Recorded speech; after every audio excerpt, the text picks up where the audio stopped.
My superiors wanted the tank back by dawn and my bins were empty. I cut wire, spliced it in the dark and listened to the engine catch like a reluctant thing. The book demanded the correct part, but the lane was blocked and guns were watching. I rode the hot deck through hedgerows, knowing my repair could fail at the worst moment. When it held, no report would ever name what it cost. June 18th, 1944. Normandy, a few miles inland from the invasion beaches. The Allied lodgement is still fragile. Roads are choked with traffic, dust and wreckage. Armoured units push forward in short thrusts and then stop, not for lack of courage, for lack of serviceable machines. The war that fills communiques is fought at the front. Another war runs behind it. A war of recovery trucks, mobile cranes, greasy tarpaulins, and battered tool chests. And this story follows that second war. It is centred on one British workshop section of the Royal Electrical and Mechanical Engineers, and on one fitter whose name rarely appears in reports. Corporal Arthur Art Gibbons, a vehicle mechanic by trade attached to an armoured brigade. In June 1944, the brigade's tanks are not yet deep into France. They are still fighting for room to breathe. The operational situation is defined by narrow lanes, hedgerows and German anti-tank guns. Breakdowns are constant. Final drives fail. Track pins shear. Engines ingest dust and oil. Radios go dead after a jolt that would be forgotten by an infantryman. A tank that cannot move is not a weapon. It is an obstacle. It blocks roads. It draws fire. It forces crews to abandon equipment that cannot be replaced quickly. Gibbons is not part of the spearhead, and he works where the fight has already passed, or where it has stalled. His day begins before sunrise when the tarpaulin over the workshop lorry is still damp. A hurricane lamp throws a thin cone of light across spanners and gauges. The first task is not heroic. It is inventory. He checks the bins for bearings, gaskets, electrical cable, fan belts and track links. He counts what is left, not what is needed. He writes numbers in pencil that will later be copied in ink. He has learned to distrust memory. The brigade's demand is larger than any one mind can hold. A clerk from the support echelon brings the morning list. It is handwritten, smudged, and already out of date. 3 Sherman tanks with transmission trouble. 1 Cromwell with a damaged final drive. A half-track that has lost steering after a mine. 2 motorcycles, 1 destroyed, or 1 repairable. A wireless set that will not transmit. The list ends with a line that appears every day. Recovery required. The workshop section is small. A sergeant in charge, 2 fitters, a driver mechanic, a blacksmith with a portable forge, technical storemen guarding the precious spares. They do not have enough men, they do not have enough time, they do not have enough transport, they have procedures, and they have improvisation. Every job is a compromise between the textbook and the mud. Gibbons' routine is shaped by doctrine. A damaged vehicle is assessed. If it can be repaired forward, it is repaired forward. If it needs a major job, it is hauled back to a field workshop. If it is beyond repair, it is cannibalized or written off. The doctrine assumes orderly lines and predictable flows. So Normandy does not provide those comforts. Units are intermingled. Maps are wrong. Road junctions are under shell fire. Recovery routes are blocked by knocked-out lorries, abandoned wagons, and civilian carts. The morning's first call is close. A Sherman sits nose down at the edge of a lane, its crew gone. A recovery tractor is already attached, idling. The driver waves them in with a hurried arm. He does not stop the engine. He wants to be moving again as soon as possible. Gibbons approaches the tank without drama. He checks for booby traps because he has been ordered to. He checks for small arms fire because experience has taught him to. He keeps low, not because he expects bullets, but because it is habit. The hull is marked by fresh scratches from hedgerow branches. The tracks are packed with clay. Though the transmission fault is not subtle. The smell of burnt oil is strong, the tank will not pull. In the manuals, a gearbox change is a workshop job. In Normandy, the tank cannot be left where it is. It blocks the lane. It will be found by German artillery observers. It will be hit if it stays. The sergeant makes a decision quickly. A forward repair is attempted. A tow is arranged to move the tank into a shallow orchard, out of the road. Gibbons and the blacksmith lay boards under the jack so they do not sink. They work in silence with the small, efficient movements of men who have done this often. A distant rumble suggests incoming fire, but it does not land near them. The noise is constant in the lodgement. It cannot be chased from the mind. It can only be ignored. The first limitation appears early. A needed part is not in the bins. And a bearing of the correct size has been used 2 days ago. The storeman shakes his head and points to the ledger. There is an entry for a request but no delivery. The supply pipeline is still catching up with the beachhead. Ships have been unloaded, trucks have been sent forward. Yet the exact item that makes the difference between a running tank and a dead one is missing. Gibbons reaches for the next option. He and the sergeant decide to strip a similar bearing from a wrecked vehicle that has been marked as beyond repair. It lies in a ditch a mile away. The recovery driver does not want to go. The area is exposed, but the need is immediate. They go anyway. The wreck is a burnt-out half-track. It has been looted of easy pieces. Its wheels are missing, the canvas is gone, but the mechanical heart still contains usable metal. Gibbons works quickly with a hammer and punch. His hands are black with soot and oil. He takes only what can be carried. The bearing is scored, but it may serve for a time. Time is what the brigade buys with repairs. Permanent solutions are for factories, not for orchards in Normandy. Back at the Sherman, the improvised bearing is fitted. The sergeant insists on a careful check. Gibbons resents the delay, not because he dislikes care, but because he knows the line will grow longer. The tank must run today. If it runs for a week, that will be a luxury. If it runs for a month, it will be a success. By mid-morning, the Sherman moves under its own power. It lurches, complains, and then steadies. The recovery tractor detaches. A crew returns, faces hidden under helmets and grime. They do not speak much. They look at the tank as a man looks at a tool returned from a borrow. One of them nods once at Gibbons. It is not gratitude in words, it is acknowledgement. The workshop men do not need more. The second job is farther. A Cromwell has been immobilised after a high-speed turn on a narrow lane. A track has thrown and snapped a pin. The tank has slid into a bank. Its turret is turned toward a hedgerow as if it is still on watch. The crew stands behind the hull, smoking. Their faces are not described in the reports. In the workshop's work, faces do not matter. Machines do. Gibbons crawls beneath the side plates. Mud clings to everything. He must feel for damage more than he can see it. The track is heavy and unforgiving. The correct pin is again missing. This time there is no suitable wreck nearby. So the brigade has brought different types of vehicles, each with its own demands. Standardization exists on paper. In the field, each make and model becomes its own problem. The blacksmith heats a piece of steel in the portable forge. The glow is small, shielded with a tarp to reduce visibility. He shapes a pin that is not perfect, but close. It will not last as long as the original. It will not be as strong. It may shear at the worst moment. But without it, the Cromwell cannot move at all. The choice is not between good and bad. It is between movement and abandonment. The pin is fitted with effort and curse is kept low. The crew helps by turning the drive sprocket inch by inch. A hand signal passes between men and the engine is started carefully. The track holds. The Cromwell crawls out of the bank. In a training film, this would be a minor incident. In Normandy, it is half an hour saved. It is a lane reopened. It is a tank returned to the line. By afternoon, the workshop's section is behind schedule. A wireless set has been carried to them in a canvas bag. It belongs to a reconnaissance troop. It has been dropped during a sudden halt. Inside, a valve has cracked. The set is silent. In doctrine, damaged radios are exchanged for serviceable ones. In practice, exchange requires a spare. Spare sets are scarce. The recon troop cannot wait for supply. They need to report today. Gibbons is not a signals technician. But the workshop section has absorbed tasks beyond its trade.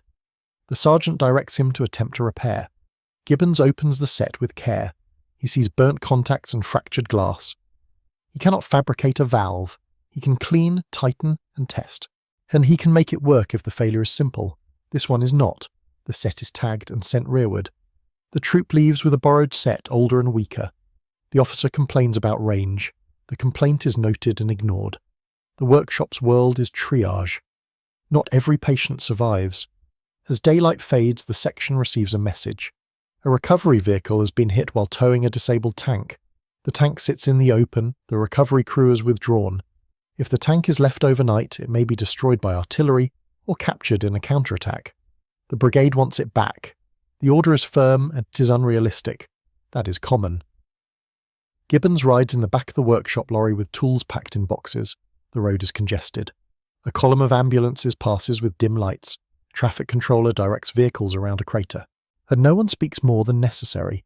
The dusk makes every hedgerow look like a threat. They find the disabled tank at the edge of a field.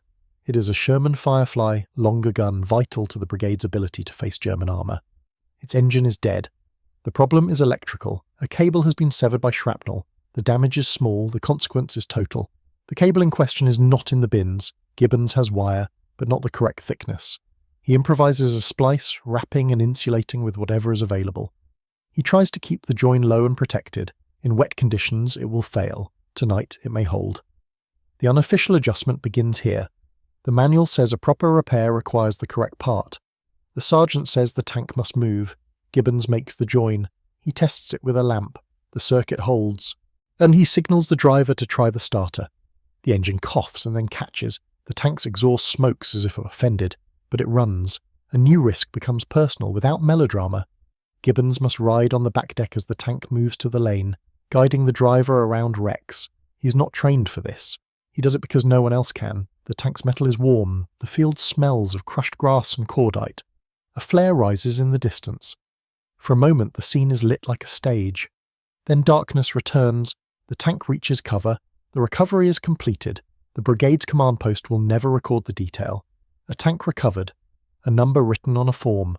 A note that the vehicle is operational. The splice in the cable is not mentioned. It will be discovered later, perhaps by another fitter. Perhaps by a crewman cursing in a rainstorm, perhaps not at all. In the following days, the operational problem grows. The armoured brigade advances in fits. Each advance consumes machines. The terrain punishes tracks and suspensions. German fire punishes anything that pauses. The workshop section faces a pattern. More vehicles arrive than can be repaired. The yard of the field workshop begins to resemble a scrapyard. Tanks with missing road wheels, half-tracks without engines, carriers burned by mortars, trucks with shattered axles. Gibbons' routine becomes harsher. He wakes earlier. He sleeps less. He eats when a ration tin appears. He writes repair notes in the margins of forms because there is no space. He learns the faces of parts more than the faces of men. He can identify a final drive housing by silhouette, and he can tell by smell when a clutch has been burned. He can hear a misfiring engine and name the likely cause. Failures repeat. A newly repaired tank throws a track again within hours. A vehicle towed back for a gearbox change arrives with its hull riddled by fragments. Spare engines promised by supplier delayed by congestion at the beaches. The storeman's ledger becomes a catalogue of absence. Items requested. Items not delivered. Items substituted. Items refused. Official doctrine insists on levels of repair. Light aid detachment, field workshop, base workshop. In Normandy, these boundaries blur. A vehicle that should go back cannot be moved. A job meant for base workshop must be attempted under canvas. A sergeant who should obey the book chooses instead to obey necessity. That choice is repeated across the lodgement, and it rarely reaches headquarters as anything more than a statistic. The strain shows in small ways. Tools are lost. A spanner left in the grass is not recovered. A torque wrench is shared between sections and borrowed without return. A fitter's hands shake slightly from exhaustion. No one names it. Naming does not help. Tension also grows between lived reality and official expectations. An officer from brigade headquarters visits the workshop site. He arrives in a clean jeep. He asks why turnaround times are not improving. He asks why more vehicles are being classed as beyond local repair. He speaks of targets and charts. He speaks as if the workshop can conjure metal from air. The sergeant answers respectfully. He cites shortages. He points to the line of disabled tanks. He mentions the clogged roads. He does not mention the fear. And he does not mention that recovery crews refuse routes because they are shelled. He does not mention that a repair done under fire is slower than a repair on a parade ground. The officer listens and leaves. The visit changes nothing. As July arrives, the brigade's push toward Caen intensifies. The battlefield becomes denser. More wrecks, more mines, more craters. The workshop section begins to see a new category of damage. Vehicles that are not merely broken but contaminated by heat and blast. Metal warped, wiring melted, instruments fused. Such vehicles consume time and yield little. But each one is still counted by someone. Each one still has a number that must be accounted for. Gibbons' turning point comes not in a single moment, but in a practical realization. The official supply system cannot keep pace with the wastage of parts. Her waiting for the correct component is a kind of surrender. He begins to organise unofficial salvage more deliberately, not random scavenging, systematic cannibalisation. He proposes it quietly to the sergeant. A parts park is created in the corner of the orchard. Vehicles beyond repair are marked, not only for write-off but for harvesting. Engines are tagged if they are serviceable. Gearboxes are drained and sealed. Electrical components are stripped and stored. Track links are stacked in neat piles. The yard begins to look less like chaos and more like a rough store. This is not strictly authorised, but it is effective. The risk is administrative as well as physical. If the wrong vehicle is stripped, a later order may demand it be returned to service. If a part is taken without paperwork, an audit may accuse theft. Yet the brigade is fighting, not auditing. The sergeant accepts the method. He tells the storeman to keep a parallel list. Not an official document. A working list. It will save time when the next shortage hits. The next shortage hits within days. A set of road wheels for Shermans is required. The official request has not been filled. A tank unit is short of wheels after a mine strike. Without replacements, the tank sits. Gibbon's parts park has wheels from a burned-out Sherman. They are dirty but intact. He swaps them. He records the movement in pencil. He hopes the pencil line will be enough. The problem escalates again. German artillery begins to range on known traffic points. The workshop area is no longer safe simply because it is behind the line. Shells fall without warning. One lands near the forge, throwing earth and fragments. And no one is killed.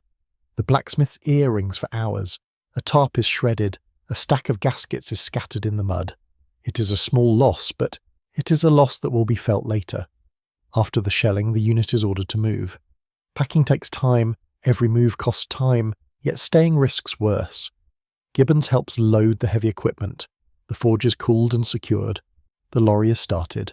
The convoy edges along lanes already crowded. They settle in a new site beside a hedgerow, with better cover but worse access. Again, doctrine suggests a clean relocation. Reality delivers a scramble. In late July, during operations around the breakout, the workshop section confronts repeated failures in recovery. Vehicles are knocked out in forward positions. Recovery tractors cannot reach them. German fire is too heavy. Fields are mined. Hedges conceal Panzerfaust teams. Each stranded vehicle is both a loss and a temptation. Crews want their tank back. Command wants the numbers reduced. Recovery wants the job done without being killed. Gibbons accompanies a recovery attempt because the tank is valuable. A Firefly has been hit and has thrown a track. The crew has returned on foot. The tank sits in a shallow depression. Its gun is still intact. Its radio aerial is bent. The recovery tractor approaches slowly, towing a length of cable. A second vehicle follows, carrying smoke pots.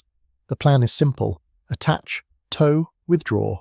It is the plan written on every recovery drill sheet. The reality is not simple. The ground is soft. The cable snags. A shell bursts in a nearby field. The tractor stops. The driver reverses, then stops again. The crew is tense but controlled.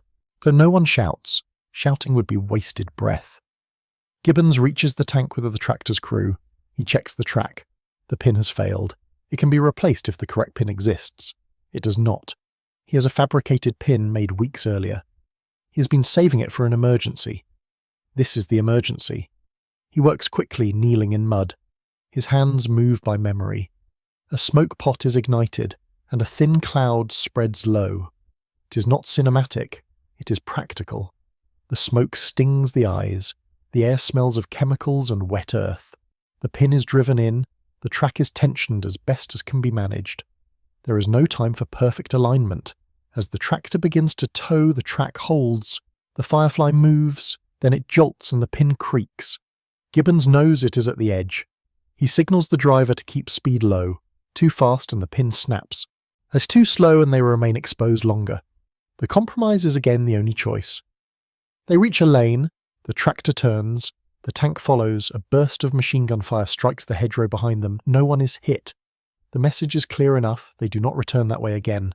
Back at the workshop site, the consequences of the unofficial method appear. The brigade maintenance officer arrives with paperwork.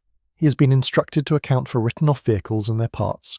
He asks why certain hull numbers show missing components. He asks why road wheels are absent from a vehicle marked for evacuation. He suspects disorder. He suspects mismanagement. His concern is not malicious. It is institutional. Systems require accounting. The sergeant explains as calmly as he can. He describes shortages. And he describes the need to keep operational tanks running. He shows the pencil lists. The officer frowns at the informality. He warns of regulations. He speaks of inspections. He speaks of consequences that might come later. Gibbons listens from a distance. He does not intervene. His role is not to debate. Yet he feels the quiet anger of a man judged by a process that has not seen the mud. He knows that the proper method would have left tanks idle. He knows that idle tanks would have cost lives and ground. He cannot prove this on paper. The maintenance officer leaves with a partial acceptance. He asks for more formal records. He asks for signatures. He asks for better discipline. The request is reasonable in a rear area. In a forward workshop, it is an added burden. The sergeant assigns the storeman more paperwork. But the storeman's hands are already full. Still, the pencil becomes ink where it can. Improvisation now includes administration. Stakes peak quietly in early August. The brigade pushes into more open country. Speed increases. Breakdowns impede with speed. The workshop section is stretched. Vehicles arrive at all hours. Recovery crews work through the night. A tank that arrives at dusk is expected back by dawn. The expectations are rarely met. One night, a message comes from a squadron leader. 2 tanks have been abandoned after engine failure. German patrols are active. The tanks risk being destroyed or captured.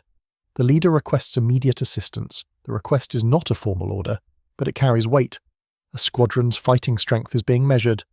The sergeant decides to attempt a forward repair. It is against comfort. That's not against policy. A small team goes out. Gibbons, the driver, a recovery man. They carry tools and cable. They take a jeep with dimmed lights. They follow a route described by landmarks, not by grid references. A smashed barn. Crossroads with a dead horse. An orchard with a broken cart. They find the first tank by sound. Its crew has tried to start it repeatedly. The battery is flat. The starter motor is hot. The engine will not turn, and Gibbons opens the engine deck. He smells fuel. He sees a broken line. A simple failure, but one that stops everything. He can replace the line if he has one. He does not. He can patch it with rubber and clamps. He has clamps. He has rubber from a damaged hose. He makes the patch. The second tank is worse. Its engine has seized. The oil is thick with metal. No patch will fix it. As the tank must be towed, the recovery cable is attached. The tractor is not available. They must tow with another tank. This is risky. It strains the towing tank. It risks exposing both to fire. But leaving the tank is worse. They tow slowly using backlanes. The sound of engines carries. A flare rises, and then they stop in a ditch. They wait without speaking. When darkness returns, they move again. In such moments, fear is present, but it is not performed. It is managed like any other hazard. A hazard to be reduced. They reach the workshop site before dawn. The towed tank is placed in the parts park. It is tagged as beyond local repair. The crew looks at it and knows what that means. It will be stripped. It will feed others. It will not return. In the days that follow, the pushback becomes sharper. An inspection team arrives from a higher echelon. They are not hostile. They are methodical. They ask for records. They check tool lists. They examine the parts park with suspicion. They note that parts have been removed from vehicles without formal authority. They note that salvage has been conducted without the proper forms. They speak of discipline as if it were a component that can be ordered. The sergeant argues gently. He uses words like operational necessity. He points to the brigade's running tanks. He points to the speed of turnaround. He points to the lack of supply. He cannot cite a regulation that authorises what they have done. He can only show results. The inspection's outcome is ambiguous. They do not shut the system down. They do not approve it openly. They instruct that salvage must be recorded more carefully. That they instruct that certain major components must be reported before removal. They leave behind more paper. They leave behind the same shortages. Gibbons adapts again. He creates a simple tagging system, a piece of string, a card, a pencil line, engine, serviceable, gearbox, questionable, generator, good. He is not creating a modern inventory system. He is creating survival. By September, after the rapid advance and then the strain of extended lines, the workshop's work changes shape. The front is farther away, but the supply lines are longer. Vehicles travel greater distances. Wear increases. Spare parts still lag. The brigade's tempo is sometimes slowed not by enemy action, but by maintenance capacity. This is not admitted in public summaries, it is felt in the workshop's workload. Gibbons has become an unofficial specialist in keeping worn machines running just long enough. He learns to listen to engines and recommend limited use. He advises crews to avoid sharp turns when a track is questionable. He warns that a patched fuel line must be checked at every halt. He does not preach, he states facts. Crews accept them because they have seen what failure looks like. The resolution is gradual. As the campaign continues, base workshops and depots begin to function more smoothly. Stocks improve, standard parts arrive, exchange units become more available. The workshop section's improvisation becomes less critical, but it does not vanish. The habit remains. Men who have survived shortages do not trust abundance quickly. In late 1944, Gibbons is mentioned in a small way. A note in a maintenance report, not by name, but by role. A fitter from the brigade lady provided forward assistance under difficult conditions. The note is one line. It has no decoration. It will not be read by the public. It will be filed. After the war, the institution records victories and losses. It counts tanks delivered. It counts tanks destroyed. It writes histories of operations. The work of maintenance is present, but rarely central. The fitter's daily ledger does not become a chapter. The improviser's pin does not become a footnote. The cable splice is not remembered. Yet the quiet legacy is real. Armoured warfare depends on the unseen system that keeps machines moving. In Normandy and beyond, the British armoured advance was sustained not only by crews and commanders. It was sustained by recovery drivers, storemen, blacksmiths and fitters. Men like Gibbons, whose work was measured in hours, return to a vehicle's life. His service ends without ceremony. He returns to civilian work.